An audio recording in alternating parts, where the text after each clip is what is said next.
Hello and welcome to this new podcast episode on actual spirit. Today I'm here with future Dr. Dylan Shaul, who recently defended his PhD dissertation called Hegel's Concept of Reconciliation on on absolute spirit, not actual spirit. So, Dylan, what was your initial motivation for writing this paper? And can you also talk about your previous intellectual history that has led up to writing this PhD dissertation? Great. Well, thanks very much for having me today. I'm very happy to be Thanks here. for being here. Yes, so I mean, I like to say that the thing that motivated me was the thought that Hegel is right, and that his philosophical system is true. And I found it very convincing, presuppositionless beginning and pure being, sort of rigorous dialectical argument from there to absolute spirit and closing in a nice circle back to the beginning, all very elegant. And I suppose to really investigate that system, to see whether it really all works out, as Hegel thinks it does, was enough of motivation, the pure philosophical pursuit of truth. But, more interestingly, maybe to the point, to the actual theme of the thesis, reconciliation is a very unusual idea about what the goal of philosophy is. One of my former teachers, Jay Bernstein, first pointed this out to me, that, for Kant, it's to realize the highest good, for Plato to have a vision of the form of the good and all these sorts of things. Whereas Hegel, in a way, it almost seems like a very modest goal, just to reconcile yourself with what is. And again, just to really, for me to take a deep dive into that and to see how it all really cashes out in the details. And then I guess the third thing I'd say is, on the personal level, I feel very unreconciled in my life and in my own experience of the world and so on. And I think in some way, what each of us pursues in philosophy is to fill that lack that we ourselves have. And in my case, if what I felt lacking was reconciliation, then maybe if I study enough Hegel, then I can fulfill that, satisfy that drive, that desire, as you might say, for reconciliation.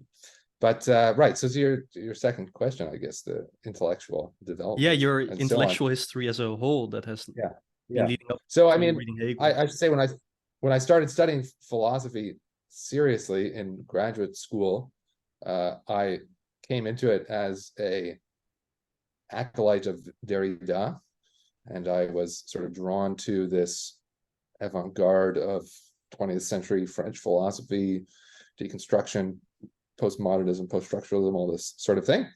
And I guess once I pushed that deep enough, and also came to maybe see the limits of postmodernism, post-structuralism, especially vis-a-vis the sort of the next generation of French philosophy, or philosophy in the continental tradition, thinking of people like Alain Badiou, and then, of course, from the Hegelian side, Zizek, who tries to take a step beyond post-structuralist impasse, however one wants to understand that, and through Hegel, which, in a way is a step backward to the early 19th century, but Hegel, in a way, confronted what certainly Zizek takes to be very similar problems in philosophy and in the world, as are evidenced by, let's say, post-structuralism. In particular, what I always turn to in the preface, the phenomenology, this idea of the fear of truth, in Hegel's time, these folks who thought that, well, our reason just isn't able to grasp things as they truly are. We have to resign ourselves to this position of a kind of what Hegel thinks is a false humility, that's really the vanity of thinking oneself higher than any possible claim to truth, and be able to see through every claim to truth in order to, as he says, to return to the vanity of the pure empty ego and this sort of thing. Isn't that just what that mid-20th century sort of school of French philosophy, of which Derrida, who I still love Derrida very deeply, but his philosophy sort of reaches that impasse perhaps, and Hegel offers a way through to recover some sense of truth, shall we say. And that's, Badiou's project as well in relation to the post-structuralists, and that's why I guess Badiou and Zizek get along so well. So in any way, that's a long story, but Hegel then is not just for me, you know, an interesting object of historical antiquity to just be ruminating over this particular moment in 19th century philosophy, but it's still an extremely vital philosophical live option, as it were, for us today, and to understand our own present world. And, you know, if reconciliation is the goal of philosophy, as Hegel thinks it is, then to reconcile with our own present, which we'll get into this, I'm sure, but as I argue, you know, just not for the sake of just staying put, of course, with the way the world is, but in fact to open up the possibility of a new world, a new future, and so on. Yeah. Right. So you start out the preface of the dissertation by talking about that, unlike for Kant, for Hegel, philosophy should not instruct us on what to do, on what we ought to do, on how the world ought to be. But instead, what is central for Hegel is that philosophy can reconcile with what is. Now, you talk about the fact that to reconcile means to remember the past, to work through the past, so that we can comprehend the present. And this can in turn open us up to a new future. Now, you call this a therapeutic conception of philosophy. What do you exactly mean by all of this? Great. Yes. So, you know, that's my formula in a way for reconciliation. So, yes, Kant says philosophy must tell us what we ought to do. Hegel says no. Philosophy, the highest goal of philosophy, is to reconcile us with what is, in paragraph 6, the introduction to the encyclopedia. And now the interpretive question is, what does Hegel mean by reconciliation? And the way I see it, there's sort of three main readings out there in the scholarship, readership of Hegel over the last 2 centuries. Hegel's critics, and is, you know, one of the old legends about Hegel, see him as a conservative apologist for the status quo. In particular, you know, 19th century Prussia, people often attribute him as a conservative apologist for that time. Or, you know, you might think for any time you just baptize the world as rational, because what is rational is actual, what is actual is rational. And I call that the quietist reading, because you just withdraw yourself from the field of ethical political action. You say everything is good just as it is, and we don't need to change things for the better. And, you know, if that was really Hegel's position, then certainly it would be very bad. But contemporary Hegelians tend to think that that's not Hegel's position. There's good textual evidence to suggest that that is not Hegel's position. But now there's sort of two non-quietist readings.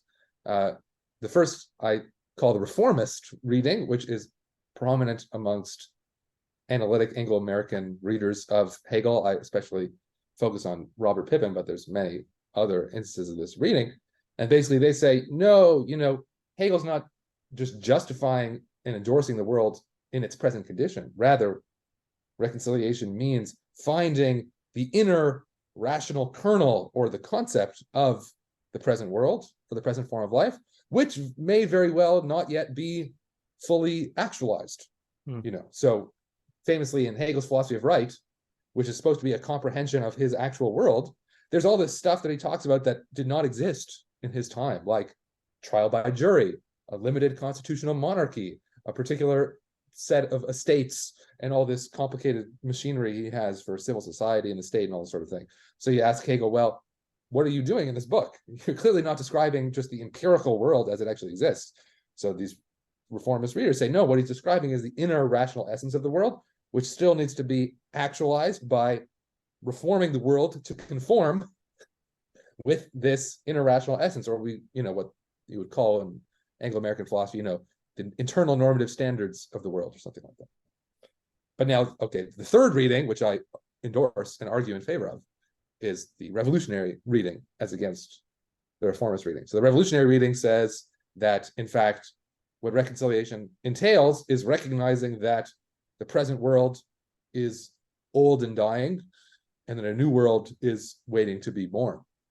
And, the textual evidence for this is the famous penultimate paragraph of the preface to the Philosophy of Right, where Hegel, which we can talk about, Hegel describes when philosophy paints gray and gray, then a shape of life has grown old.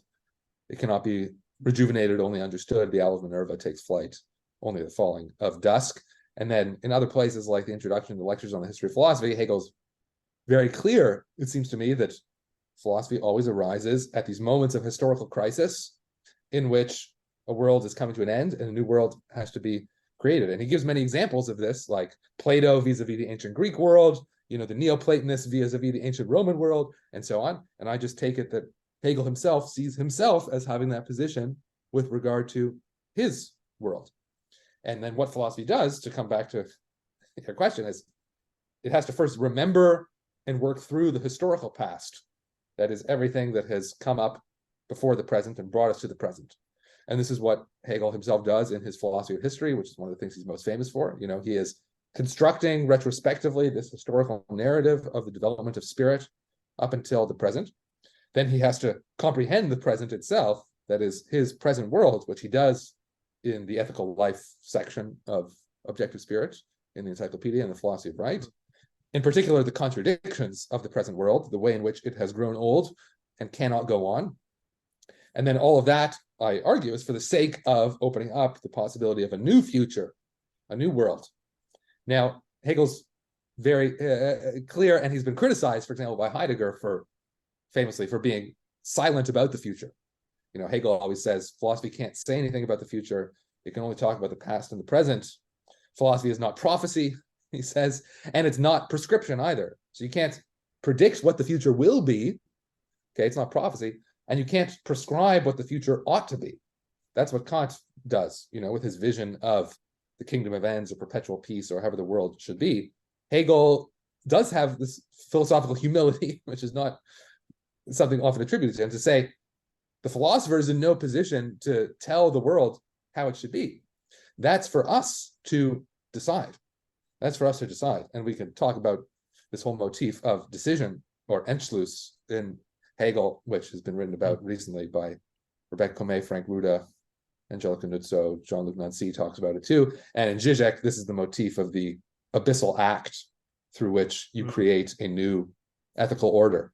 So, but the idea is that that decision or that act is always something extra philosophical. It's something that takes place beyond philosophy, but philosophy and absolute spirit in general is the thing that sort of prepares spirit, so to speak, for making this leap into the future. And it is a qualitative leap. And so then just the final point, which is about the therapeutic side. So that's the revolutionary side. That's the way in which I argue Hegel anticipates the traditions of Marxism and critical theory, which is like folks like Zizek are obviously giving some kind of Marxist reading of Hegel, of all that backwards, as it were. Then the therapeutic side is supposed to be the way in which Hegel anticipates Freud and psychoanalysis, which is the other dimension of Zizek's reading, very famously, and others in their reading of Hegel, which is to say this whole work of comprehending the past and or working through the past and comprehending the present, that just is analogous to the work of psychoanalysis, the therapeutic work of psychoanalysis. So, as Freud describes it in, for example, the famous essay, Remembering, Repeating, and Working Through, the thing that you do in analysis is the analysis that comes in, they have to remember and work through their own biographical past, all the traumas and tribulations of their history, their own biographical history, in order to comprehend their present state of ill-being, whatever the symptoms and suffering they're experiencing in the present. But of course, the whole point of doing that is not to continue living the way you're living. It's to create a new life for yourself, to open up a new future for yourself. One that, importantly, the analysts themselves can't prescribe to you or predict for you. All they can help you do is this Owl of Minerva work, this backward gazing work. But again, it's analogous to Hegelian philosophy, I claim, at the level, of spirit. So whereas psychoanalysis works at the level of the individual, though of course Freud also has many things to say about society and politics and history and all that, which is very important. But the actual therapeutic work of psychoanalysis happens at the level of the individual. But for Hegel, philosophy and absolute spirit more broadly is this kind of therapeutic work at the level of spirit, which is collective humanity, as I understand it. So that's all, though, for the sake. The therapeutic then is the sort of necessary condition for that revolutionary breakthrough into a new future. So that would be how I would sum it up. So, as I've understood it, the quietist reading justifies the present, and also like it claims that Hegel justifies the present along with all its suffering and its oppression, whereas the reformist reading of Hegel claims that Hegel sees a certain kind of incompletion or something that's unfulfilled in the present, something that where the notion does not correspond to reality, that must be fulfilled, and of which the rational kernel is there in the present. Therefore, actuality is rational. But the revolutionary reading is different insofar as it is fundamentally on the side of the future, but does not say anything about the future. But ultimately, it is pointed to that future by comprehending the present, by working through the past. So it sounds very simple, right? Comprehending the present. It sounds also something that could be reminiscent of like live in the moment, this kind of idea. Of course, it's not that. But what does this mean? What does this mean to comprehend the present? And does that perhaps something have to do with the simple nature of the dialectical life pulse, as Hegel talks about it in the Science of Logic? Yeah, great. Right. So let me say something, yes, about the quietist reformist reading. So, in that famous preface, The Philosophy of Right, Hegel's saying, well, look, Kant tells you how the world ought to be. Philosophy isn't about that. It's about reconciling with what is, because what is reason. And then he says, every philosophy is a child of its time. It cannot overleap its age, like jumping over roads. Here is the rose, dance here. As he says. And right, it's very natural to read that in a quietist way. He's saying, hey, don't look to the future, just reconcile with what is now, and to find the rose in the cross of the present, as he says, which if you read it quietist way, it seems to say, look, there's the cross of the present, that's all the suffering and injustice and pain and everything, but if you're a philosopher, you get to find the secret rose, the rationality that's there, and then you could just enjoy it and dance with it even amidst all the catastrophe of the world. And again, no wonder Marx and Adorno, as people were very upset about such a claim. It's just, if that is what Hegel is saying, then it's evidently ethically and politically objectionable, and not just objectionable, but terrible. But now, the reformists are going to say, no. Hegel always insists, as he explains later in the Introduction to Encyclopedia, clarifying the preface of Philosophy of Right. He says, well, no, I didn't mean that everything that just happens to exist is rational by virtue of that fact alone. Because, of course, he says, as I explained in my Science of Logic, there's a difference between actuality and Wirklichkeit and, mere existence, Dasein, or concrete existence, Existenz. And he says, who would not have enough good sense to see that there's much around us that is not as it should be? And yet, he says, philosophy does not concern itself with those transitory things, but with the inner idea, which is the truth of that appearance, and so on. And then, Pippin will say, and the whole point of philosophy is to reveal that inner rationality such that it can be brought into greater actuality in the world that exists, that, as you said, reality can be brought into greater conformity with its concept. But now, so here is where I like to draw on Rachel Yegi's work, Critique of Forms of Life, in particular that book, which is basically a Hegelian book where Hegel's the hero of that book. And she says, well, we have to distinguish between what she calls internal critique versus imminent critique. So this is to answer your question, what does it mean to comprehend the present? I'm going to say what it means is to do an imminent critique of the present. So, okay, what's the distinction between internal critique and imminent critique? Well, both of them are opposed to external critique. So external critique is like what Kant does. Kant shows up in a given social political world at a given point in history, and he says, I have the moral law, and the moral law says you guys are living incorrectly, and I'm telling you how you ought to live. Well, if some people are living in a particular way in some form of life, they're going to say, well, we don't recognize your moral law. It has nothing to do with us. It's a purely external standard that you've brought in from your own pure reason, putatively. Hegel, of course, has a deeper critique of Kant as failing to actually vindicate this claim to derive the moral law from pure practical reason. But even supposing he did, it's not clear that it has any purchase on people who aren't committed to that normative standard. So, okay, external critique certainly is out. But now, internal critique is basically the reformist reading. Internal critique says, let's evaluate a form of life, not according to some external standard from God knows where, but according to its own internal normativity, that is, its own claims to what is good and right and just. And then if that form of life is failing to live up to those claims, it has to be reformed to better match its own standards. So, to give a mundane contemporary example, you can say like, the Western world today is committed to human rights. That's one of the normative standards we take to be constitutive of our form of life. But of course, the Western world is like failing to realize its own commitments to the respect of human rights in any countless number of ways. And now an internal critic is going to come and say, hey, you Western world, you yourselves are committed to human rights, and you yourselves are failing to live up to your own commitments.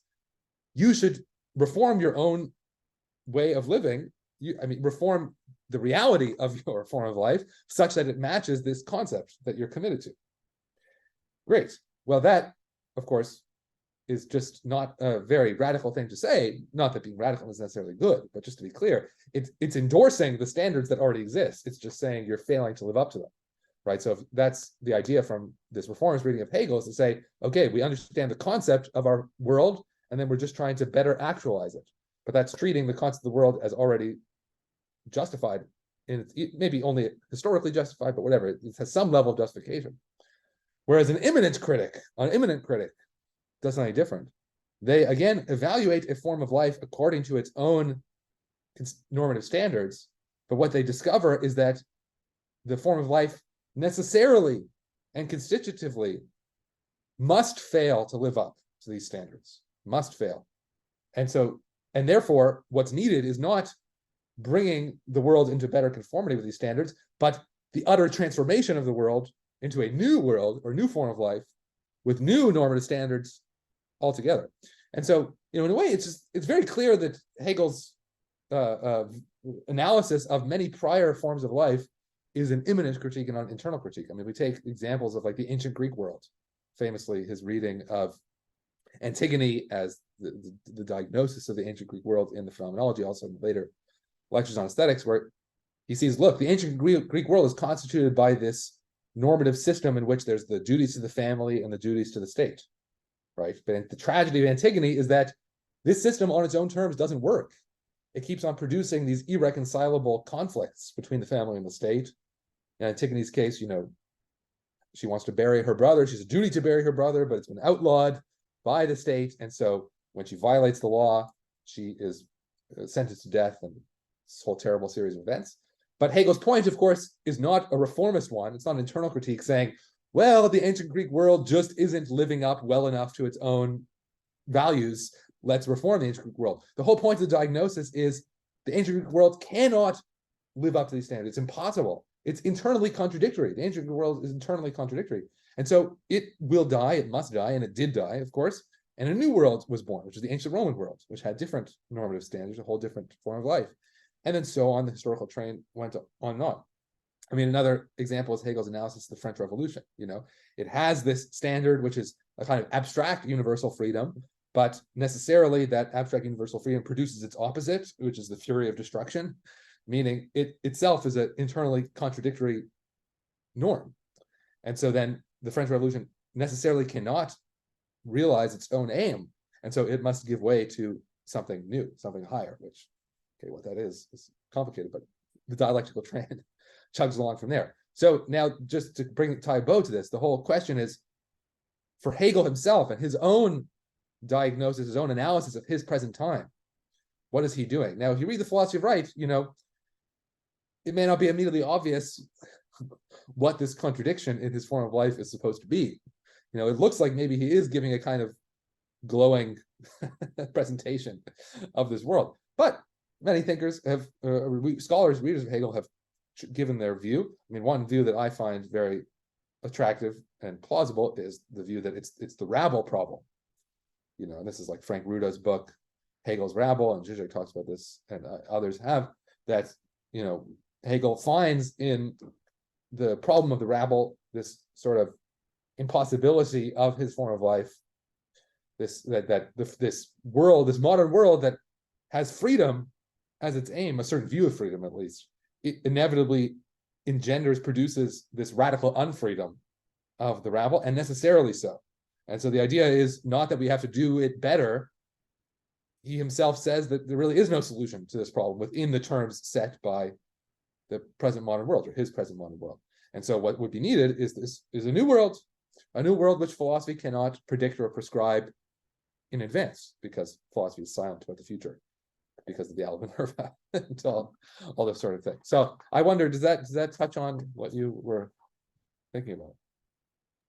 Yeah, definitely. And you write about it in the thesis too, that the present is basically self-contradictory, and it's irremediable and self-destructive for those by being self-contradictory, right? So therefore there must be a decision made that opens us up to this new form of life, which again philosophy cannot say anything about.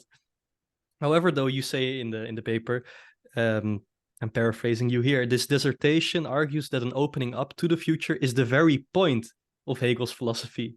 So on the one hand, it cannot say anything about it, but it is the very point to open us up about this. So if we go from the present now to the future, what's the nature of this Entschluss, this decision that is then made, if you comprehend the present? Yes, great. Well, so I think it's important to say, Hegel's not often thought to be a thinker of decision, but, especially the recent 2018 book by Rebecca Comey and Frank Ruda, the Dash, The Other Side of Absolute Knowing, and also Angelica Nuzzo's book, Approaching Hegel's Logic Obliquely, really play up this motif of decision, I think rightly. So Jean-Luc Nancy's all talked about it in Hegel, The Restlessness of the Negative. So, okay, let's say, where does the decision actually appear by name in Hegel's system? Well, at the very beginning of the encyclopedia system, beginning of logic, Hegel says, well, look, logic can begin, of course, or philosophy may presuppose the whole journey of the phenomenology. Phenomenology is the propedeutic to the system. It's the ladder that raises us up from merely natural consciousness to the standpoint of absolute knowing. But Hegel says, on the other hand, you can do away with the phenomenology and simply begin with a decision to think, the decision to philosophize. And from that decision to consider pure thinking, the whole philosophy train can go from there. So that's just one case. And he says a decision that may be regarded as arbitrary, even, which Hegel's thought to be the enemy of arbitrariness and arbitrary decisions. But that's what he says quite explicitly. Now, maybe more famously, at the very end of the logic, there is the Entschluss of the absolute idea. So, right, logic is the science of pure thinking, begins with pure being, completes this grand circle by reaching the absolute idea, which is pure self-thinking thought, identical to being itself. And now, what happens there? Well, maybe the idea could just keep on circulating in pure thinking forever and ever. But Hegel says, in a way, yes, but in a way, no. Because once returning back to the beginning, the absolute idea makes a decision to release itself or discharge itself into its otherness, into what is other than pure thinking, which will turn out, of course, to be nature, which is the next stage in the system, which is, the externality of space and time, which is outside of pure thinking, though it is still the idea outside of itself, as Hegel says. But the idea is that it is decision. And now the question is, what is this moment? I mean, Marx and Schelling, both, and many others have criticized Hegel and said that, this moment of decision of the absolute idea is where Hegelianism breaks down because he's forced to have recourse to something which he really isn't entitled to, which is something extra logical, extra philosophical. But maybe that's right, or maybe we've just misunderstood what Hegelianism is about. Maybe Hegelianism is about sort of logical necessity to a point, But then the point of completing that whole circle is to do something beyond logic. It's to get out of our heads, to get out of thinking, to, in this case, the world of nature. Okay, that's the absolute idea. But now I want to argue, building on these other scholars who I've mentioned, that absolute spirit does something analogous to what the absolute idea does at the end of the logic. At the end of the whole journey of the encyclopedia, at the end of the whole circle of circles, of course, absolute spirit, as Hegel says, has to rejoin the beginning of the system, has to come back to pure being.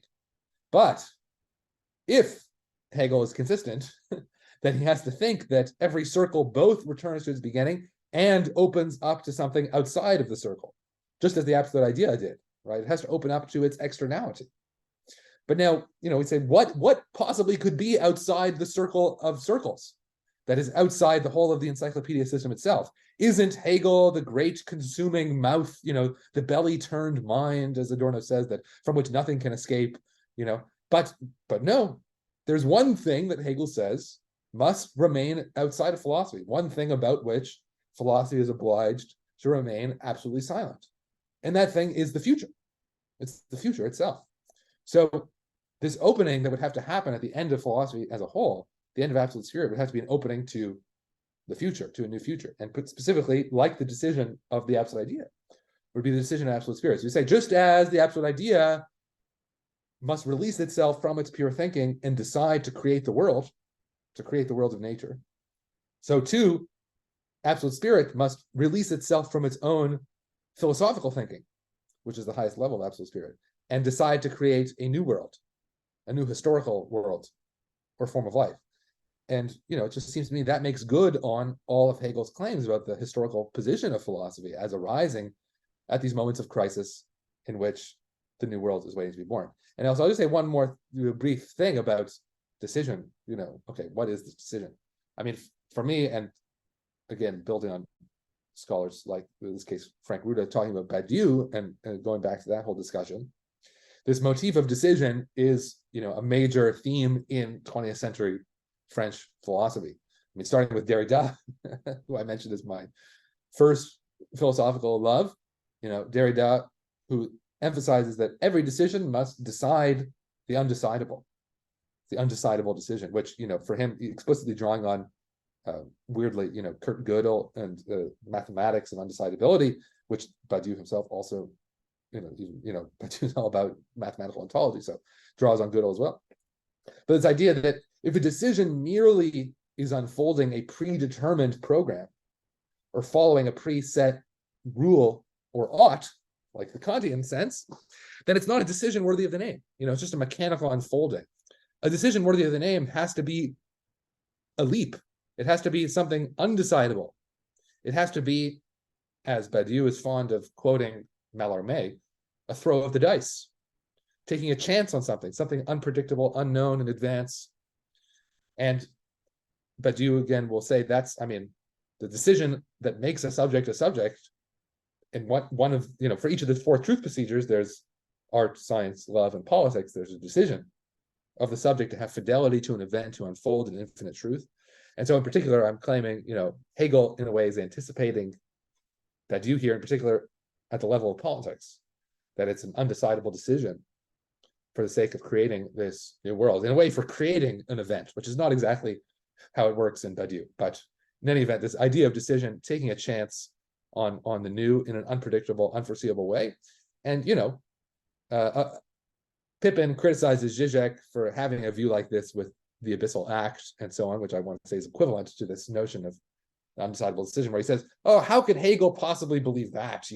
Hegel, isn't he the great thinker of reason? How could we be taking a leap into the unknown, taking a chance on the future and all these things? But Zizek says, look, this is what it means to act under the Owl of Minerva condition, under the condition in which only retrospectively can you comprehend things. As Kierkegaard will say in a supposed criticism of Hegel, life can only be understood backwards, but it must be lived forwards. But that's just Hegel's view.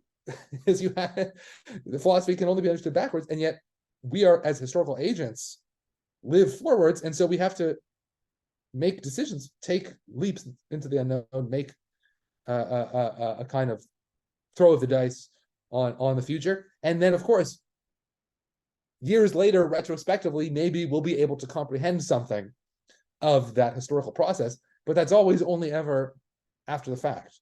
And it can't be done. No one can say in the present tense, I am the agent of history carrying things forward. It's always this kind of leap. So I should stop there, but just on that point, but we could talk more about those ideas. Yeah. Yeah, thanks so much for this elaborate answer. And you know what you talked about in the sense that at the end of the science of logic, there's this decision by the absolute idea to externalize itself into nature, but it is also somehow still within that same absolute idea. In Sex and the Failed Absolute, Zizek talks about the beginning of the science of logic and how people have critiqued it. So Schopenhauer was the first one, and Deleuze does a similar move. What Schopenhauer says is that at the very start of the science of logic, Hegel says that he starts, of course, with pure being, and then he adds without any further determination. Of course, you could see this very without further determination as that further determination which negates the fact that it is a pure being.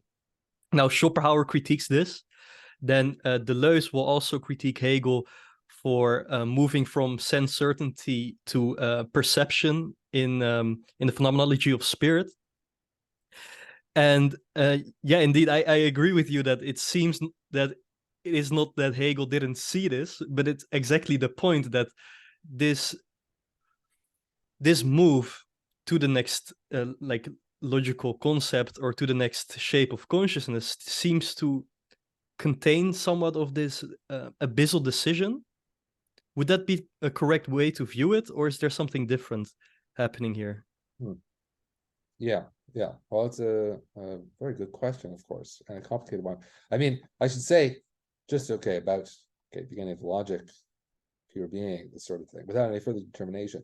And then, so there is a determination then, that's what I was saying.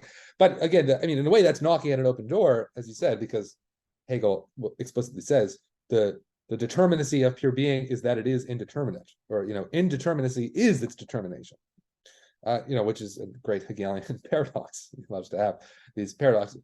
But of course, also it's knocking an open door, because Hegel's point will be, like, for example, it's indeterminate and also immediate, right? It's supposed to be an immediate beginning with being. But he himself says in the introductory material of the Science of Logic that there is nothing in heaven and earth that does not contain as much immediacy as mediation. So it's a kind of feigned immediacy. I mean, you have to treat it as if it's immediate, but then the further development of the logic will show that it itself was always already mediated through and through. Also, to say that all the things that appear mediated later are also immediate. I mean, it's not that Hegel is an enemy of immediacy, as he's sometimes thought. Everything contains just as much immediacy as mediation, but there has to be a kind of as if moment, feigned moment of indeterminacy, immediacy. I mean, just to quickly connect that to like the historical political side, I want to also say every new beginning, like the new beginning of a new world, has to be a kind of immediate beginning. It has to be kind of indeterminate beginning. And this is what Hegel says at the end of the phenomenology in the final paragraph, that when spirit begins in a new world, it has to be as if it had learned nothing from the past. I mean, as if it was a tabula rasa of the newborn child thrust from the womb, as he says in the preface to the phenomenology. Now, of course, he then says, spirit has indeed preserved this memory in its inner essence and so on. But in that first moment of taking the leap into the future, it has to be as if it has learned nothing. So that's a very tricky idea. But okay, so then if we want to talk about the actual development of the system itself, each dialectical moment or speculative moment, each transition from whether it's in the phenomenology, shapes of consciousness, or in the logic, pure thinking, or nature and spirit and everything. I mean, I don't think I'd want to say that each intra-philosophical transition is an abyssal decision or act and so on, because I think Hegel is committed to thinking that there is a derivation structure within the phenomenology, within the logic, where there is a kind of necessitation, becoming follows being a nothing, determinate being follows becoming in a way that can be demonstrated philosophically. So in a way, I'd want to say that the decision, the act, comes only at the end, whether it's the end of each circle, the case of the absolute idea completes itself in logic, and then there does have to be a decision to go to nature. I mean, that's controversial, of course. Some people want to think that Hegel derives nature just as he derives everything within the logic. But, it's tricky. He says it's a transition, but it's not a transition. He says it's no transition. So what is it really? But he says it's a decision. And then, of course, at the very end of the whole system, I want to say there's a decision to go beyond philosophy. But now, maybe one could give a reading. I mean, if you think that, for example, the phenomenology, the historical account of the development of spirit, it's retrospective, and it can retrospectively reconstruct the necessity of each stage. But that's retrospective. Whereas prospectively, when it was actually lived by, the ancient Greeks or the French revolutionaries and all this thing, I want to say there's no prospective historical necessity in Hegel. So, I mean, this is just to say with this notion of the cunning of reason, which Hegel famously thinks about history, that, world historical individuals like Caesar or Napoleon or all these folks, they don't understand their historical role in the moment they act. They're driven by their passion, not by reason. But it's the cunning of reason that it uses the passions of these individuals for the sake of some higher goal, which is the realization of reason in history or something like that. Okay, so then you might think, well, so then it really was rational and necessitated all along. It's just we human beings didn't have the comprehension of it because it's only retrospectively we can understand. But, I mean, Zizek points this out, and I think this argument is substantiated by the text. Hegel is precisely the enemy of any view of human finite knowers as having a merely limited comprehension of history. So Hegel wants to rule out any position by which you would say, oh, it's our limited view of history that we can't understand things going forward. But if you had a God's eye view of history and you could see how the cunning of reason was working, then you could understand. But Hegel thinks there is no such God's eye view. Our knowledge is absolute knowledge. It is infinite knowledge, in fact, infinite spirit, absolute spirit. So if we can only comprehend things retrospectively, then in themselves, things only become what they are retroactively. There is no prospective necessity. There's no prospective teleology to the world. Going forward, things are radically contingent. They depend on the decisions of spirit to make itself what it is, to become what it is. And then, of course, retrospectively, we can reconstruct this necessity. But that necessity, I want to say it's the necessity to say, this is what needed to happen in order for us to be where we are today. And given that we are here today, all this stuff must have happened. But going forward, there was never any necessity that it went that way. It could have just as well gone in the other way, because spirit is, in a way, absolutely free to make itself whatever it decides to make itself. And in that way, we get but prospectively, each thing maybe is a kind of leap, but in the historical experience itself, maybe not in the philosophical retrospective comprehension of it. Okay, so in the preface to this thesis, you also touch upon the healing of scars, and there's very interesting, kind of ominous comments that Hegel makes about it. He says, for example, it is thinking that causes the wound and heals it too, and knowledge heals the wound that it itself is. And he says also the wounds of the spirit heal and leave no scars behind. Of course, Wagner, Zizek will paraphrase Wagner, who says, it is only the spirit that made the wound that can cure it, that will cure it. And you called your reading of Hegel as the correct interpretation, the therapeutic and revolutionary reading, right? So this philosophy, Hegel's philosophy, can heal those self-inflicted wounds of spirit And this allows us, or allows spirit to break with this incessant repetition of the past, specifically the repetition that takes place in the present world, as long as one has not worked through the trauma of the historical past from which this present resulted. And therefore, what will happen is that those wounds will be re-inflicted. Those wounds of those traumas will be re-inflicted in the present. But one can go beyond this if one comprehends the present and making a revolutionary free decision for a new future that we've just talked about. So what exactly is the place of those wounds? Like, what is Hegel talking about in these quotes about the wounds and about this healing and knowledge being a kind of wound, that it also heals itself? Yes, great. Well, so, let's just maybe start by acknowledging the, the great paradox of these statements, that knowledge heals the wound that it itself is, thinking is both the disease and the cure, this sort of thing.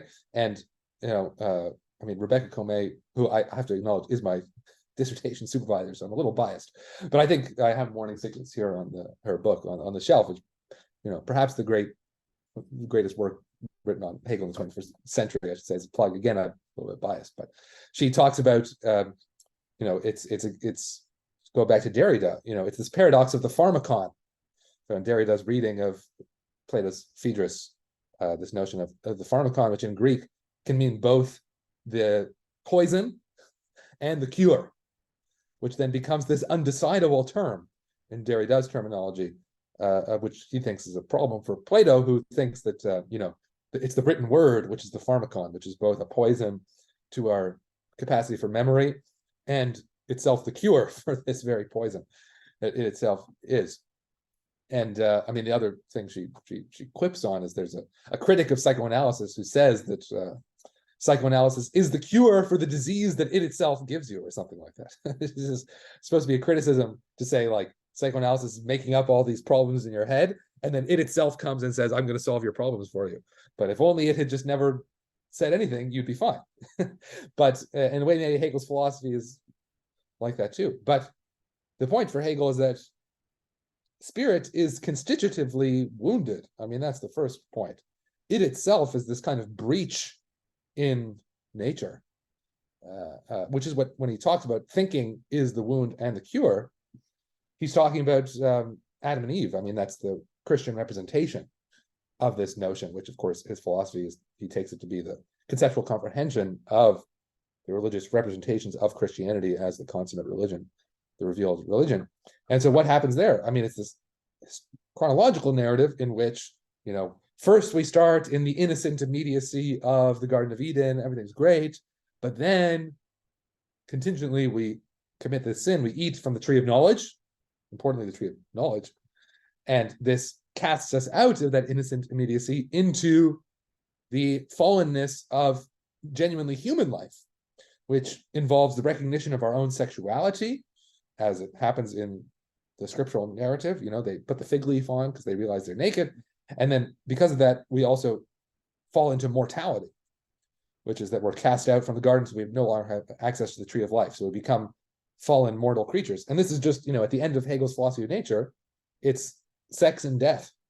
Those are the final stages, the sex and death of the animal organism, which trigger this transition to spirit, which is this moment of being cast out of the garden of nature into the genuinely human world of spirit. Now, if you want to say, and here's anticipating psychoanalysis, it's the sex drive and the death drive, or eros and thanatos. And it's from out of this, dialectical relation between these drives that humanity as such emerges. But so then we should say it's constitutive of humanity to have this wound. But then, what is the remedy for this wound? For Hegel, it is knowledge itself, right? So eating from the tree of knowledge is this moment of the fall. But then for him, philosophy as the work of knowledge is the thing that heals this wound. So paradoxically, the fall is redemption. It's you say felix culpa, which is the happy fall, which is that it's the very thing that made us human is the thing that also redeems us. But for Hegel, of course, it's not necessarily chronological in this way. It's the conceptual comprehension means that it's one and the same moment. It is that the pharmacon, which both is the poison and the cure, at one and the same moment. But now, okay, that's the constitutive woundedness. But of course, my reading has to say that there's a historical woundedness of spirit, which is the actual events of history, the traumas, catastrophes of history, which Hegel, in a way, more than anyone is aware of. I mean, famously talks about the slaughter bench of history, which any rational person, he says, who would look at this accumulation of the wreckage of history would have to just fall into melancholic despair. All these things, to what cruel God have these sacrifices been made, and all this sort of thing. But the point is, to reconcile with history is not to justify it, but rather to work through it. And so this is the psychoanalytic analogy. There's sort of two models I draw on, I guess, for what this work of psychoanalysis as a working through the past is meant to be. I mean, one, to go back to morning sickness, is a work of mourning. So what it means to mourn the past, and this comes from Freud's essay, Mourning and Melancholia, the melancholic can't work through their loss. They've suffered this loss and they're just stuck with it. And so they keep on playing out this loss again and again, re-inflicting its pain on themselves, on others. And that's from the Remembering, Repeating, Working Through essay. Those who don't work through the past are doomed to repeat it. They're doomed to repeat it over and over again. And if you don't mourn the past and be able to make a break from it, I mean, in a way to move on from it, which doesn't mean erasing it, doesn't mean, justifying getting rid of it. But, if you lose a loved one, okay, you mourn for a time, you're in grief, and then you have to be able to begin a new life, we should say. And if you don't, then you fall into this kind of what Freud might think is a pathological state of the psyche. So, and the same goes at the level of spirit and the collective level for history, I want to say. And now the other model is forgiveness, of course, from the phenomenology itself. When he says the wounds of spirit heal and leave no scars behind, it's this moment, this climactic moment at the end of the spirit chapter where mutual recognition, reconciliation is actually achieved finally through confession and forgiveness, which he says is the birth of absolute spirit, or just is absolute spirit itself. As it turns out, then religion, revealed religion, and absolute knowing, in my reading of the phenomenology, they just are works of forgiveness of the historical past, which again is a very controversial notion. We might say, is the past really forgivable? These historical crimes, or isn't it unforgivable? And if it's unforgivable, I mean, that's what Adorno will say as his critique of Hegel. He'll say, well, look at the disaster of the 20th century, especially Auschwitz and this sort of thing. This is at the end of negative dialectics. How could we ever reconcile with that? How could we ever forgive that? I mean, it's just obscene to think. And I agree. But on the other hand, this is, again, Derrida's great insight. True forgiveness is forgiving the unforgivable.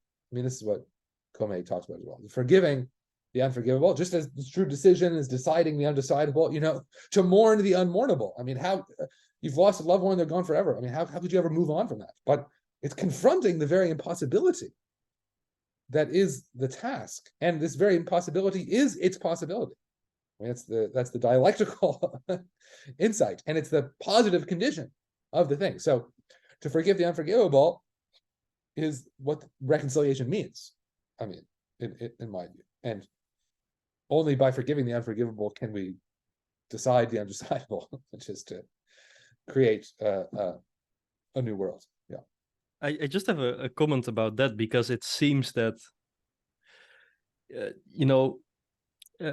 to forgive something is something that you do in the present, right? To another self-consciousness, or whereas to mourn, like with the death of a loved one, for example, seems to be this working through of the past, whereas the nature of this decision is happening in the present, but oriented towards the abyssal future, so to say. Now, in the paper, you mentioned this quote by Hegel, which is goes like this: what lies between reason as self-conscious spirit and reason as present actuality is the fetter of some abstraction or other which has not been liberated into the concept. To recognize reason as the rose in the cross of the present and thereby to enjoy the present, this is the rational insight which reconciles us to actuality. Of course, it's one of those famous passages. Now we can understand that this is not the reformist reading cannot really comprehend what Hegel's getting at here. To me, what he calls here the fetter of some abstraction or other which has not been liberated into the concept seems to be eerily similar to what Lacan would later call object A. What do you think about that? This kind of stain which you can never get rid of, you know? It's like you wipe it the one way, it stays there. You wipe it the other way, it gets even worse. Yeah. No, that's I haven't made that connection myself, but it's a very interesting one. I mean, it sounds very promising. You know, what I read him there saying, the fetter of some abstraction. Of course, for Hegel, abstract is sort of a bad word, right? He's always opposed to what is concrete. And so when he's saying the fetter of some abstraction, it's like, well, when we face the world, we're unreconciled with it because we're not thinking concretely, we're thinking merely abstractly. I mean, if just take one example, if we're Kant, then we're holding on to some fetish of a way we think the world ought to be, or some fantasy world of perpetual peace in the kingdom of ends. And then we look at our present world and we say, oh, wow, our world is like totally out of whack with how we fantasize the world ought to be, you know? And then we face this condition of being dissatisfied, unreconciled.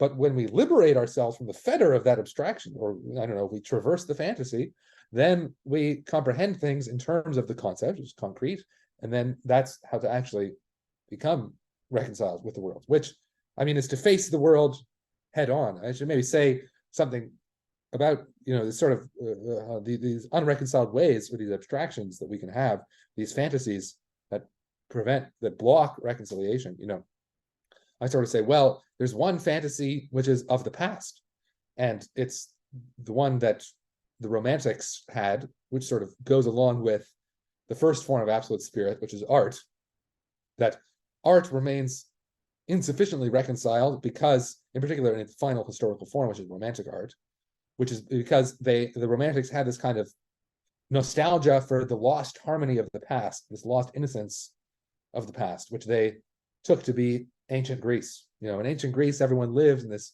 harmony, beauty, beautiful world, and then that was broken, and we fell into this alienation of modernity, and then they are looking forward to kind of recovery of this lost harmony of the past, maybe raising it up into some higher form, fine, but still it's this nostalgia of lost innocence. Whereas Hegel says, one, that lost innocence never existed. And this is what we were talking about earlier with Antigone and so on. For him, ancient Greece was itself riven with contradiction. So there's no beautiful harmony to return to anyway.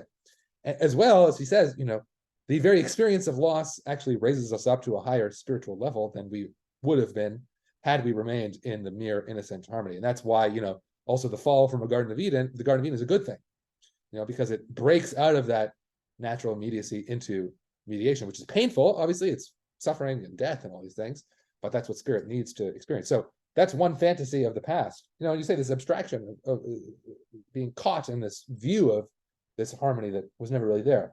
The other abstraction, the other fantasy, the other pathology is to hope for a kind of final future redemption. So the fantasy of the future, which, you know, Hegel associates with religion now. So that's the second of the forms of absolute spirit.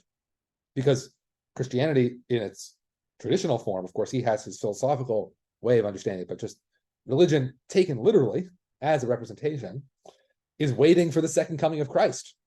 I mean, this is what Hegel talks about at the end of the Revealed Religion chapter of the Phenomenology, waiting for the second coming of Christ, where once Christ comes, you know, all our problems will be solved, all contradictions will be resolved, and we'll live happily ever after forever.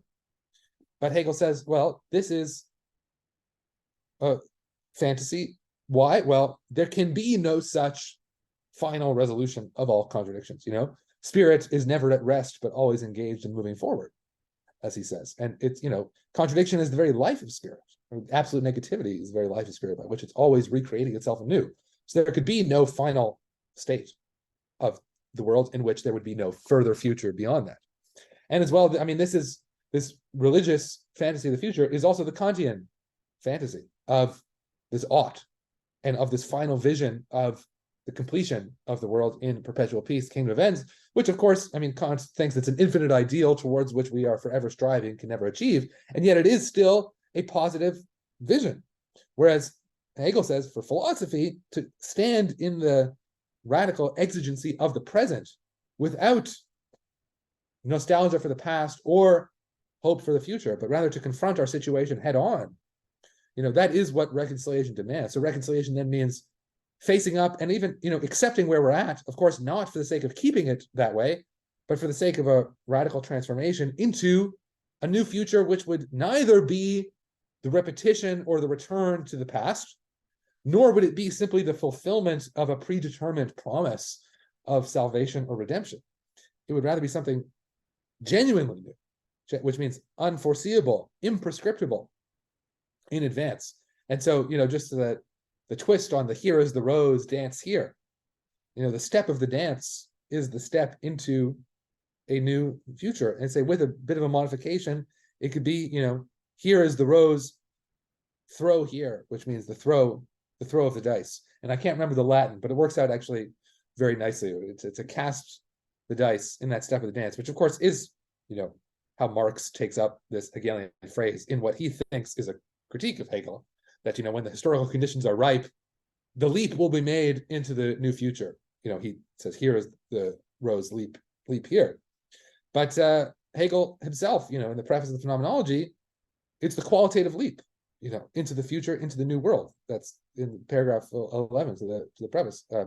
It's a qualitative leap. And Hegel, I mean, I'll stop going on and on about this, but in the measure section of the Logic, he is all against gradual growth, against gradualism as such, and it's all about leaps. He says the qualitative leap is the true speculative position. And famously, Lenin, in his conspectus of the science of logic, which he was reading shortly before the October Revolution, he writes in the margins to this, leaps, leaps, leaps, with exclamation marks, saying, he's recognizing, okay, this Hegel's about leaps. Sometimes you think dialectical development has to be this gradual thing, but in fact, this radical break, this epochal shift, has to take the form of a leap. I mean, that's, you don't need any crazy Zizek'ian hermeneutics to figure out that Hegel has that position. It's just, it's right on the page. But anyway, yeah. I'm really fascinated by Hegel's theory of absolute spirit. And so art is about the sensibility of the absolute, right? We have music, we have painting. Then religion for Hegel is tied to Vorstellung, or the representation of the absolute. I always think about Orthodox Christian iconography, for example, that is kissed by the members of the church when they come in. And then philosophy can truly comprehend the absolute with its logical and conceptual thinking. Now, you just gave the example of Romanticism as an art movement that is stuck with the nostalgia of the past. Now, when I think about one of the art forms that I that I love, it's hip hop music and rap music. So to me, it seems like one of the best kinds of rap music is to affirm the decided present, as what Nietzsche would perhaps call like a "thus I have willed it," this idea of amor fati. Now, do you think that it's intrinsically the sensibility of the artistic form of the absolute that cannot reconcile with the present as it is aesthetic? And because of my personal interest, what is the place of poetry in this? Yeah. Great. Yes. So, I mean, that's right, of course, as you said. And now, this is the controversy. I mean, everything in Hegel, there's all these controversies. The end of art, Hegel's so-called end of art thesis, where he says in Lectures on Aesthetics, art is and has become a thing of the past, or paraphrasing, a thing of the past. It can no longer satisfy the deepest yearnings of the spirit. Spirit has deepened beyond mere sensibility, so it needs the higher forms of absolute spirit. And so, in a way, he thinks art was able to fulfill these highest yearnings when spirit was at an earlier historical stage, especially ancient Greece, which in a way is the high point of art in a certain respect for Hegel, and it was able to fulfill its function there. And I say in particular, it was able to fulfill its historical reconciliatory function in the form of ancient Greek tragedy and comedy, which performed the role of remembering the past, comprehending the present, opening the new future. That was diagnosing the contradiction of the ancient Greek world, and that opened up the possibility of the Roman world and so on. But now, once you get beyond ancient Greece, art no longer has that place as the highest form. It now has to go to religion, which is responsible, I argue, for the transitions from ancient Roman world to medieval world through the initial rise of Christianity, and then the transition from the medieval world to the modern world through the Lutheran Protestant Reformation. And then from there, that's the end of religion, the death of God, as Hegel talks about, supposedly. And then the baton has to be passed to philosophy in an abortive form in the French Revolution, which Hegel says emerged from Enlightenment philosophy. And then I argue, most controversially, Hegel's own philosophy as the herald of a new revolution, which in Hegel's time would have yet to come. But so now, okay, there's a few moving parts here. One is, was Hegel right about art? Adorno and Heidegger both criticize Hegel for this end of art thesis for very radically different reasons. They each think, no, art is not a thing of the past. It still has a vital role to play. And for Adorno, it has the vital revolutionary role to play. It is the thing that holds the promise of the new world in the wake of the failed promises of philosophy to redeem the world, whether in Hegel or Marx. And specifically for Adorno, it's this new art that came after Romantic art. It's like modernist art, modernism, which Hegel never lived long enough to see. In fact, weirdly enough, Pippin, in his book on modernism, says that indeed Hegel was too optimistic about the modern world. In fact, this new art that came after Hegel does perform a necessary social historical function in grasping the contradictions of the present. Pippin seems to betray his own position there. Other people have commented that he sort of isn't entitled to say some of these things. But in any event, we could ask about all sorts of art. Talk about hip hop, and we could say, well, maybe Hegel was wrong. Certainly, the 19th, 20th centuries look like they didn't fulfill the Hegelian dream, whatever that might have been. And so maybe art lives on past the moment of its own death and continues to form this role. Of course, Hegel didn't, you could, on the other hand, you could say, no, that's perfectly in line with Hegel. Hegel didn't think art had to end in the sense of stop existing.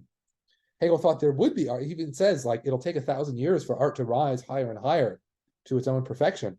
But its function is very specific. It itself, the role of art after the end of art, is to point beyond itself, to say, I am merely art, and I am saying something, but you yourselves, you human beings, need to look past me to religion and philosophy. And that's why art becomes very conceptual after its end, and why it needs all this philosophical theory to talk about it now is because that's also a way of pointing beyond itself. So, just to maybe cover one more point you said, is this question of sensibility and, the form of art. Is there something about its very form as sensibility that makes it past? When he says it's a thing of the past, art is a thing of the past, I sort of fancifully read this in a double way. The obvious plain meaning is art has come to an end as the highest form of absolute spirit, so it's a thing of the past. But I want to say it's a thing of the past in a double sense. It's also constitutively nostalgic for the past, for the supposed lost harmony of the past, which never was really there. And that's a way of it being unreconciled. And, you can maybe give some kind of reading. I'm a little bit hesitant about it, but to say, well, what is sensibility? You always sense something, not as it is, but always as it's past. Like if I'm hearing something, the sound, I'm not hearing it in the moment the sound is triggered, but in a way as it's come to me over time, or even visually, it takes time for something to reach you. So you're always, when you sense something, it's already gone. It's already changed. It's already passed. Whereas, if you want to say representation is like literally in the German Vorstellung, it's always a kind of for presentation. I mean, you could represent things that are past too, but uniquely, unlike sensibility, you can never sense something in the future. But for representation, you now can represent the future to yourself. Maybe even primarily it is what representation does is it puts something in your mind ahead of itself. Spirit gets ahead of itself. Whereas the concept is the thing that grasps what is as it is in the moment that it is, the present as such. And so it uniquely is able to find the rose and the cross of the present and all these things, which sensibility and representation can't do. Yeah. Yeah, so it's still kind of an open question of what do we do with Hegel's theory of art, it seems. It seems like it, because yes, it's true that whenever I'm listening to music, it's going from the speakers to my ears, and therefore I'm sensing something, and then it's gone. But does Hegel not talk about the same happening with the logical sequence of conceptual moments? Like when I say now, it's over, and then I can say now I can mean this hour or this minute, but I have to explicate it, but then it's already over. And there's this similar owl, what you call like the owl of Minerva move kind of happening there. And like on the question of poetry for Hegel is of course art. However, poetry, is it really sensible? Is it not conceptual? Of course, there is an aesthetic reconciliation in poetry, even when you're not rhyming. There is an aesthetic reconciliation, but it's on the very border of from art to its other, which would be the prose of thought. I believe that's the way Hegel talks about it in the lectures on aesthetics. Now, yeah, what do you think about this? Well, I don't mean to cut you off, but no, I mean that's right. In a way, we friends of Hegel will say, well, yes, poetry. The reason it's the highest art, I mean, is because it's the linguistic art. Language is the highest existence of spirit, as Hegel says, and so it's the thing that brings us closest to philosophy and to religion as well as the first, is between art and philosophy. You think like religions characteristically in the form of like the biblical narrative, it's kind of poetry, but the thing about religion is that it's taking itself to represent the world veridically. That is to actually give us a story about what really happened, the creation of the world and the fall of man, the redemption, all these sorts of things. Whereas poetry is always a feint, an illusion, which is, I mean, an illusion that knows itself maybe to be an illusion, the appearance of appearance. Yeah. But poetry, right? I mean, there is aesthetic reconciliation as there is religious reconciliation and philosophical reconciliation. It's the highest form of poetry being tragedy and comedy. There's tragic reconciliation and comic reconciliation. And insofar as Hegel thinks that Greek tragedy and Greek comedy is the highest achievement in those things because art was the highest form of absolute spirit for the Greeks, then tragic reconciliation, comic reconciliation was indeed able to perform this function for the Greek world. But now that's for ancient tragedy and modern tragedy. But now when Hegel goes to talk about modern tragedy and modern comedy, he says they can't do for the modern world what Greek tragedy and Greek comedy did for the ancient world. And why is that? Well, Greek tragedy and comedy were able to grasp the contradictions of their world, which was the contradictions of the Greek substance. In the case of tragedy, it's the contradiction between the moments of substance, the family and the state. For comedy, it's the dissolution of Greek substance through the new principle of subjectivity, which is emerging in the form of the comic subject in Aristophanes, let's say. But in the modern world, modern tragedy is just about the contradictions that the modern subject itself falls into. And for Hegel, it's Shakespeare, he thinks, is the greatest version of this, where, it's Hamlet's own indecisiveness or Othello's own jealousy that brings about their tragic downfall. Or modern comedy is likely merely this kind of comic foibles of particular individuals. But what they fail to do is actually confront the genuine contradictions of the modern world itself, which is not just about my particular subjectivity and its shortcomings and the sort of thing, its contradictions, but the contradictions of the modern world as a whole. But Hegel thinks that just there is no aesthetic account of that, because the modern world is itself deeper than can be given an account of in aesthetic form. I mean, that's, controversial thesis. You have to ask Hegel, well, what's your argument for that? What's your vision of the modern world? What's your vision of sensibility vis-a-vis representation and the content? Of course, many of Hegel's contemporaries thought differently. I mean, specifically the Romantics, who thought that poetry could take you higher than philosophy. The aesthetic experience, which is trans-conceptual. Philosophy is merely abstract. It always cuts the world into these chunks which betray the truth, whereas an aesthetic experience, higher kind of intuition, aesthetic intuition, grasps the absolute in a higher way. And Hegel has his argument for why that he thinks the Romantics are wrong in that way. But okay, so I did cut you off, so I have to get back. Yeah, no worries about this. It seems to me intuitively that what one is doing by creating art, by dancing, singing, writing poetry, that one is enacting harmony with a sensuous means, right? And what would be of interest here is what Hegel says in the introduction to the doctrine of the concept in the Science of Logic, that and I'm paraphrasing here, like usually there is this view that let me give an example. So there's this view that children are intrinsically very creative, but then they become rigid because we give them education. So first they don't color within the lines, they use all the colors through each other, but then they start painting with only like a few colors, and they start writing in a very rigid and structured sense.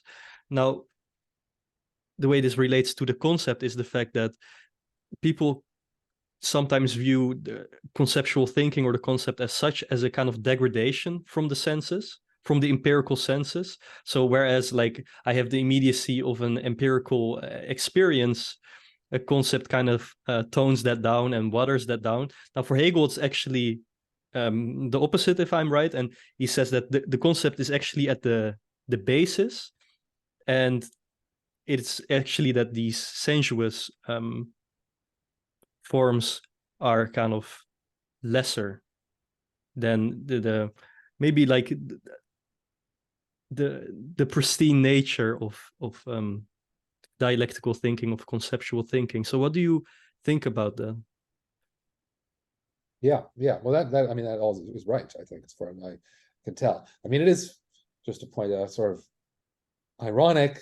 You could do it as a critique of Hegel or not, or take it as grist for the mill, that Hegel turns to these aesthetic images at key moments in describing philosophy. For example, here is the rose dance here. Oh, dance. Well, where's that? I mean, that's aesthetic, although it doesn't appear in lectures on aesthetics as one of the 5 forms of art. But anyway, but he also says when philosophy paints, it's gray and gray. That's also in the preface.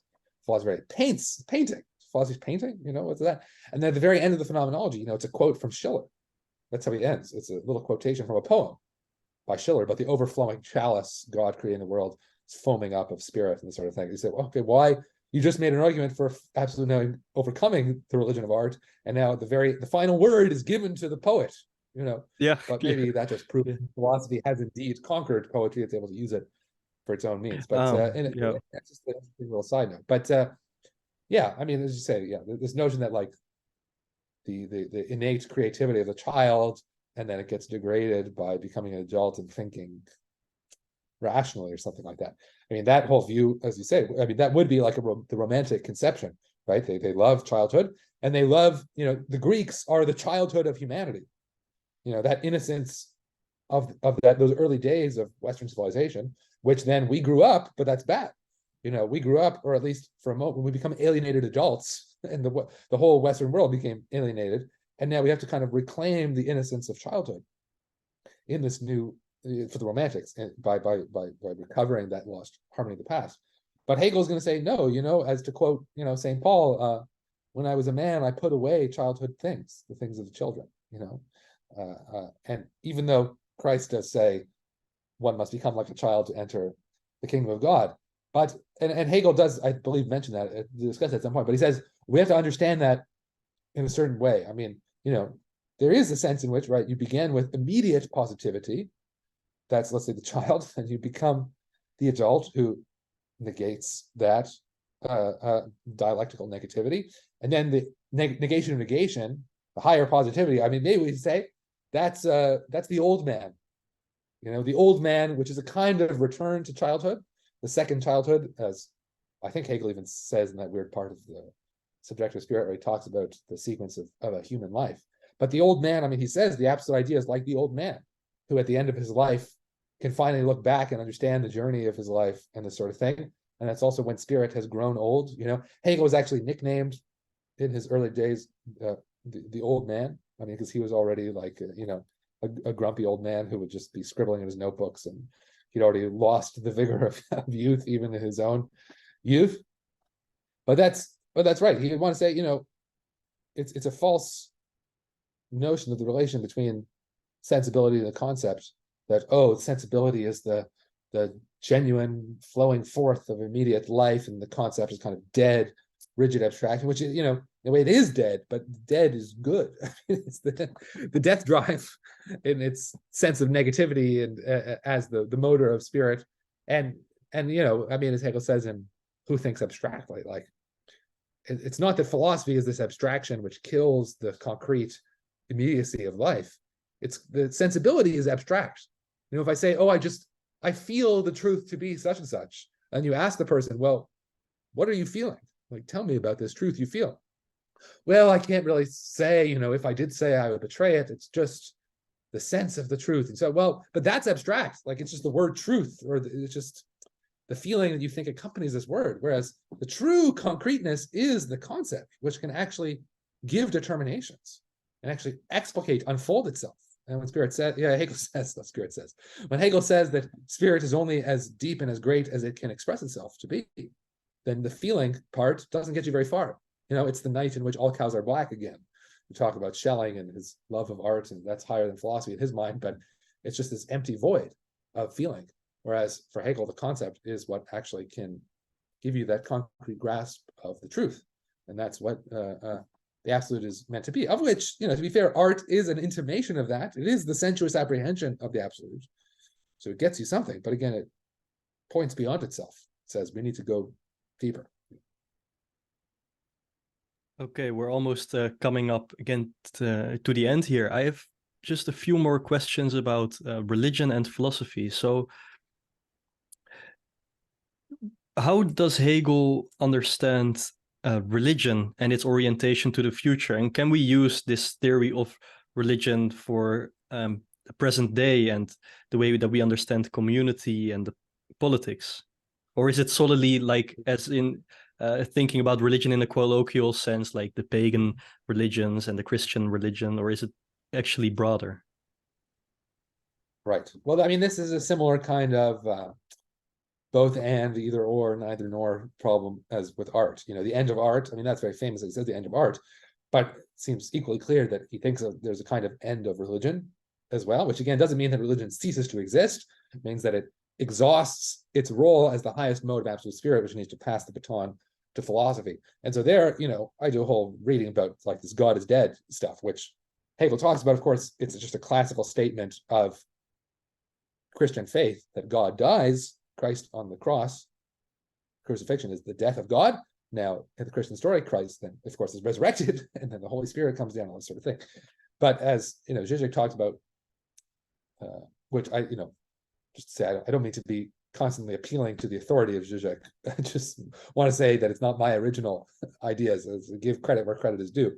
In this case, that's. But as Hegel himself says, I mean, directly in the Revealed Religion chapter of the Phenomenology, for example, God's death on the cross, Christ's death, is the death of the abstraction of God, which means for Hegel the death of God as a being of the beyond, of the Jenseits, right? Let's think the Kantian conception of God too, as a transcendent God out there somewhere. That God is dead for Hegel in like a quite proto-Nietzschean sense. There's no longer a God of the beyond.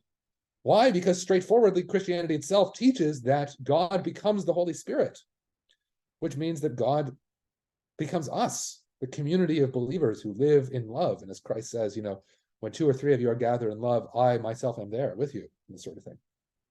But that just is the old Hegelian view that There's no being behind the scenes pulling the strings of history. It's the radical freedom of spirit to create itself and to make itself what it is, because the spirit just is the Holy Spirit, and God now is the Holy Spirit, which, becomes, in the Lacanian view, the big other doesn't exist. That's what it means to say God is dead, and that's what Christianity represents. But now Christianity itself, if you're going to be like a good Orthodox Christian, you of course don't think that. I mean, you think that God the Father is still out there and the second coming is still coming, and we're waiting for this promise of redemption and everything.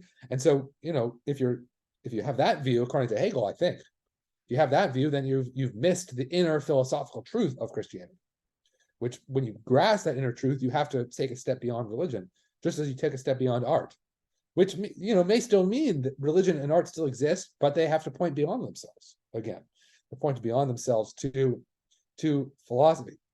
Now, of course, it's another thorny issue, like, does Hegel think that everyone can be philosophers? Maybe not. Philosophers are the priesthood apart. They get the privilege of grasping the truth, and maybe religion is still needed for those people who can't raise themselves up to the level of philosophy. I mean, that's maybe Hegel's elitism. There's a whole strain of elitism throughout the Western tradition, going back to Plato, of course, and all this sort of thing. But on the other hand, philosophy, Hegel thinks must become exoteric. It's comprehensible to anyone who can simply use their own reason to follow the steps of the system. There's no in principle reason why someone could not understand it. I mean, it's unlike Schelling, who thinks that you just have to have the gift of intellectual intuition to understand his philosophy. Either you have it or you don't. If you're one of the chosen ones, you can do it. If not, Hegel thinks it's purely discursive. Everyone can follow in principle, but there's other social reasons why it may not happen. So that's just to say, I mean, yeah, religion comes to that kind of qualified end, as art does, and philosophy has to take over. I think. I don't know. I may have missed. Did I miss the thrust of your question there? I'm not sure.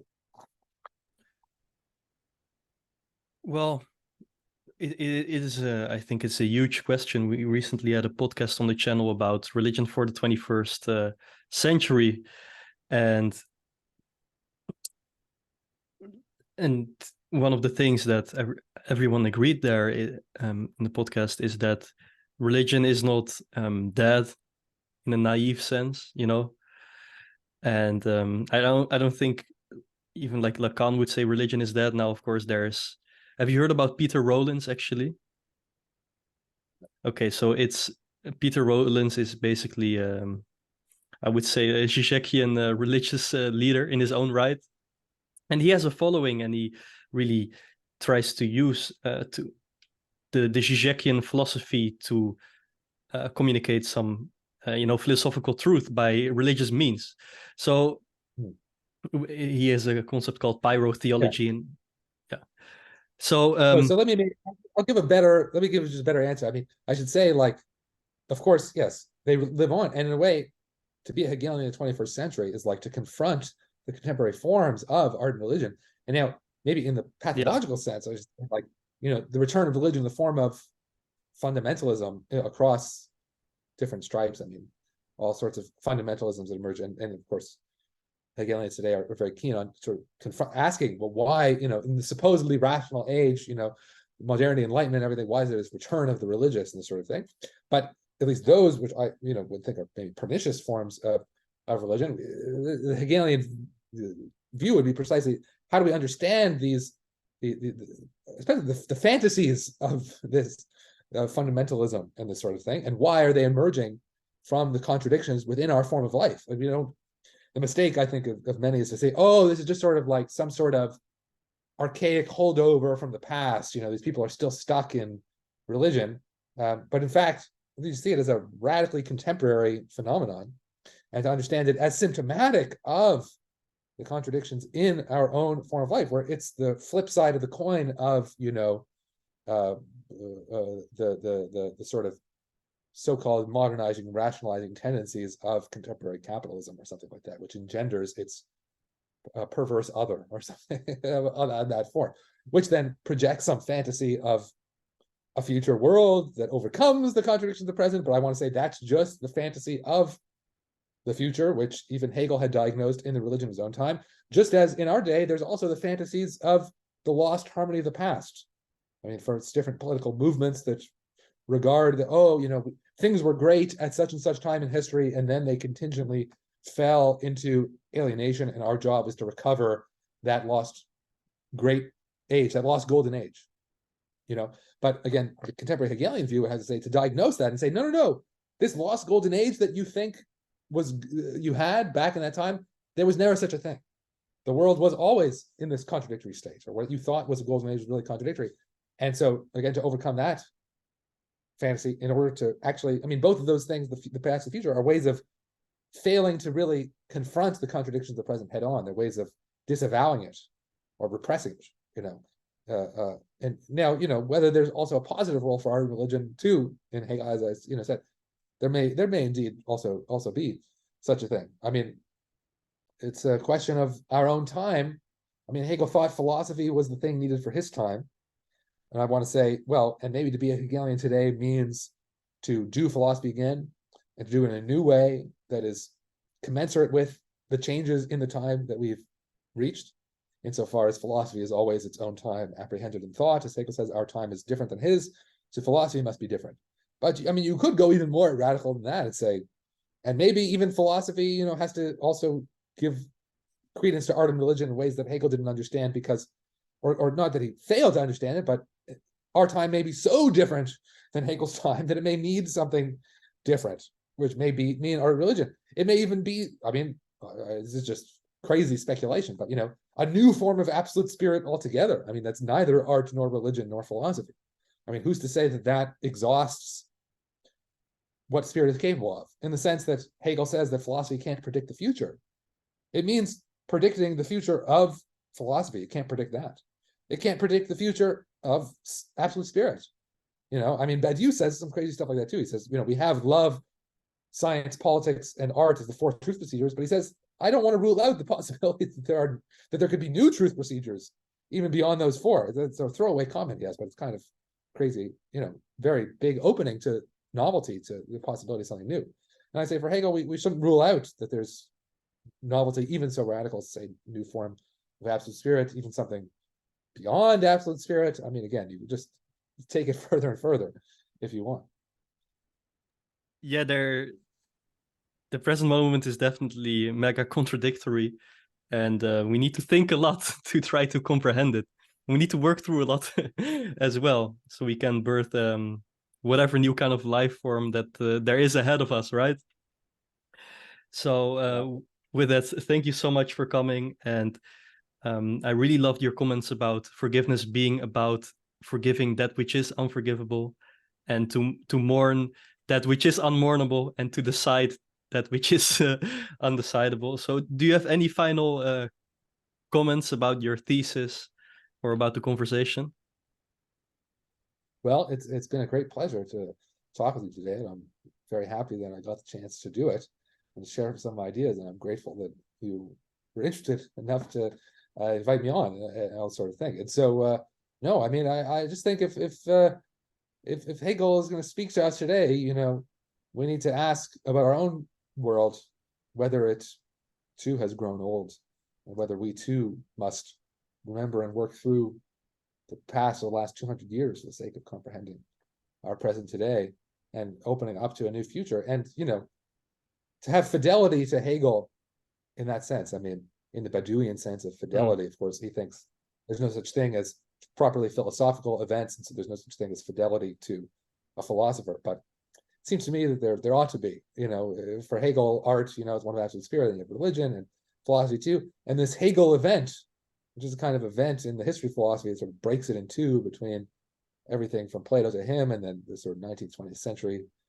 great flowering of all these different European traditions of philosophy, to have fidelity to Hegel, which may mean doing philosophy again in a radically different way than Hegel himself did, but it means to apprehend one's own time and thought, and to approach the present without presuppositions, to really turn to the thing itself and grasp it as it is, and let it show itself to us.